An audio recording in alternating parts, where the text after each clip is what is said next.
Instagram video download করার পরে এরকম লোগো চলে আসে, আর হবে না, কারণ এবার থেকে আর হবে না। চলো কেরাম সম্ভব দেখে ফার্স্টে তোমার যে কোনো একটা তোমার যেটা ডাউনলোড করবো ওটা নিয়ে নেবে, তারপর টিক চিহ্নতে করার পরে কপি লিঙ্ক ক্লিক করবে, যে কোনো গুগল খুঁজে ইনস্টাগ্রাম ভিডিও ডাউনলোড ওইটা ক্লিক করবে, যে কোনো লিঙ্ক দেওয়া থাকবে ওইটাকে ক্লিক করতে হবে।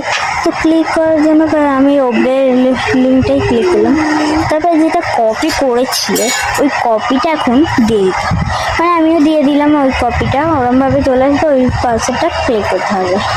তো ওইটা দিয়ে দিলাম লিঙ্কটা, তারপর উপরে আসার পরে এরকম ক্রস একটা চিহ্ন চলে, ওইটা ক্রস করার পর নিচে আসতে হবে। নিচে আসার পরে অনুসরণের মানে কিছু ফলাফল, তো এরকম ফলাফল পেতে গেলে আমারও ভিডিওটা আপলোড করতে হবে। তো এটা ডাউনলোড করার জন্য কিছু সময় লাগবে, তারপর ডাউনলোড করার পরে এটা ডাউনলোড করতে হবে ওখান থেকে। ডাউনলোড করার পরে এবার তোমাকে যেতে হবে গ্যালারিতে। দেখো গ্যালারিতে এসে দুদিকে ইনস্টাগ্রামের একদিকে ইনস্টাগ্রাম লোগোটা নেই, একদিকে আছে। তো এরকম ভিডিও পেতে চাইলে লাইক, সাবস্ক্রাইব, কমেন্ট, টাটা, শেয়ারও।